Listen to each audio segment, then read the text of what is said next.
From the New Testament book of the Hebrews, chapter 1. In the past, God spoke to our ancestors through the prophets at many times and in various ways.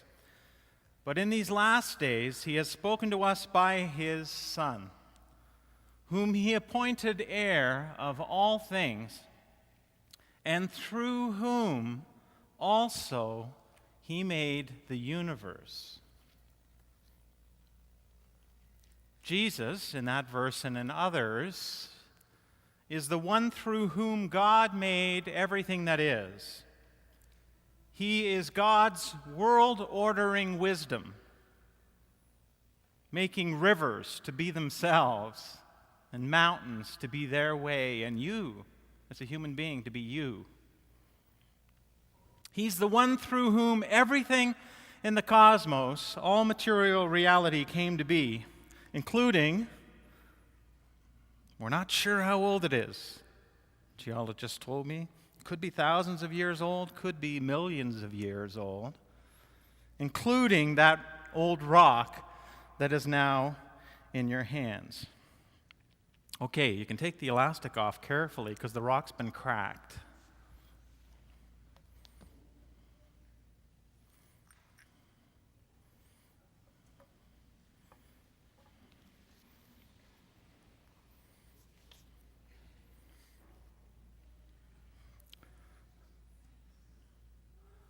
The sun, the Hebrews writer goes on, is the radiance of God's glory and the exact representation of his being, sustaining all things by his powerful word. Jesus is God's radiance. Inside of what looked to be an ordinary human being, there was a glory that was out of this world and a huge surprise to so many people. He was God's glory incarnate. And in him was life, and that light was the life of all mankind. The light shines in the darkness, and the darkness has not overcome it. And on the surface, Jesus looked like any other ordinary rock/human being. But inside, the Word had become flesh and had made his dwelling among us, and we have seen his glory, the glory of the one and only Son who came from the Father, full of all kinds of beauty, all kinds of grace, all kinds of truth.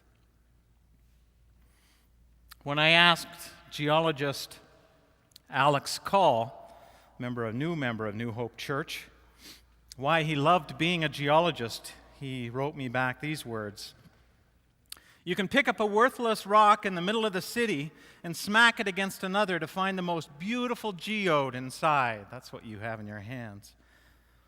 "Or you could hike through the mountains and stumble over a beautiful pointed crystal." Rocks. Geologist now turning theologian. Rocks aren't just rocks, and God isn't just God. You can find God everywhere, just like you do with minerals and rocks.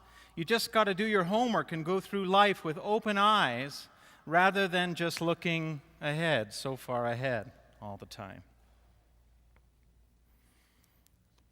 A couple of weeks ago, I met with two geologists from New Hope Church, Alex and Mike, and I'm convinced that geologists are just grown-up little boys who like finding rocks.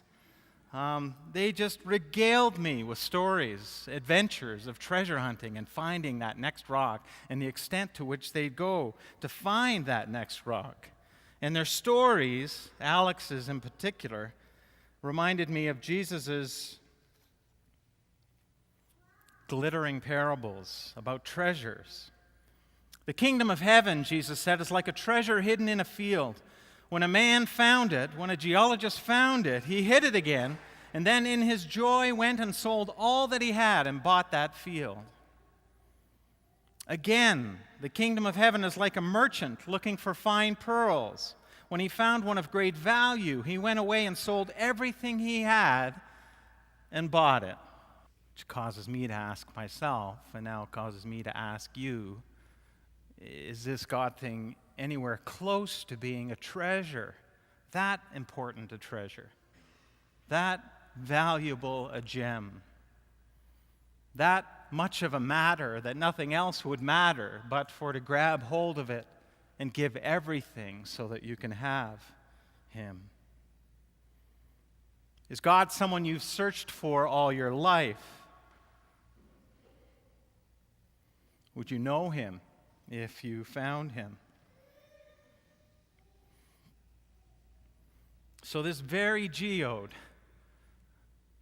theologically speaking, was made through Jesus Christ. His Alpha and Omega, the beginning and the end nature, is somehow reflected in, embedded in the everlasting nature of this thing you're holding in your hand, this ordinary, extraordinary thing. And were you to open your eyes, really open your eyes to see, perhaps you could see something of Him and what He's whispered there.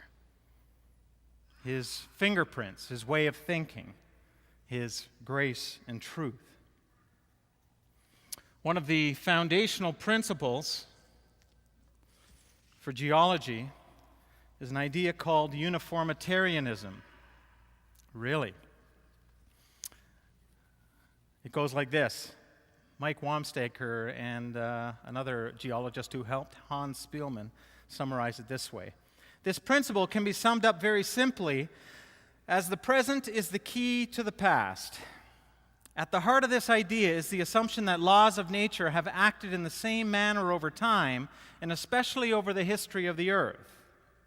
And then Hans Spielmann goes on to add, this principle is inherently satisfying in that it provides continuity in time and allows you to understand the rock record using testable processes governed by the same laws of physics through time. It provides an effective and holistic understanding of how our physical environment developed. He is the wisdom in behind all things. He is the way in behind all ways. The physical principles upon which geology is based and built are constant, unchanging, reliable, trustworthy, intelligible, and in an almost like way, timeless.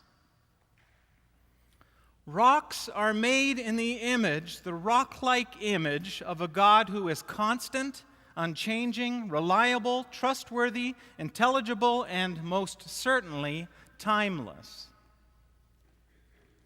Through the prophet Malachi, I, the Lord, do not change. Through the writer of the Hebrews, Jesus Christ is the same yesterday and today and forever, just like we sang in that song.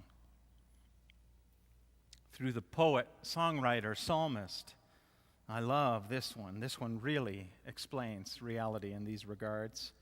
In the beginning, God, you laid the foundations of the earth and the heavens are the work of your hands.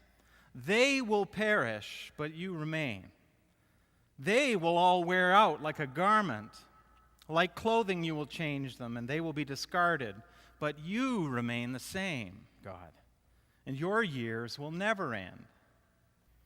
The Westminster Shorter Catechism says that God is a spirit whose being, wisdom, power, holiness, justice, goodness, and truth are infinite, eternal, and unchangeable. And the truth for the follower of God in that is that you can trust in God's unchanging good nature.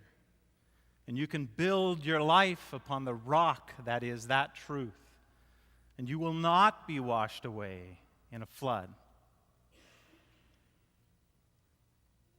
Only a week and a bit ago, I'm sure a whole bunch of people who would say yes to what I just said were washed away, some dying in a flood.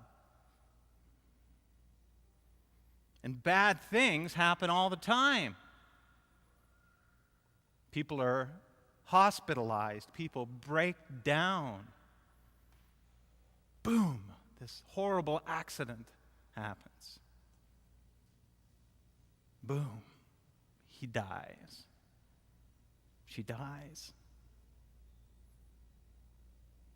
Boom, he leaves. All of a sudden, a diagnosis comes flooding into your life, or your son or your daughter goes off the deep end for a while. So then, God, how can you be unchangeably good in the face of this very broken reality that we're all living?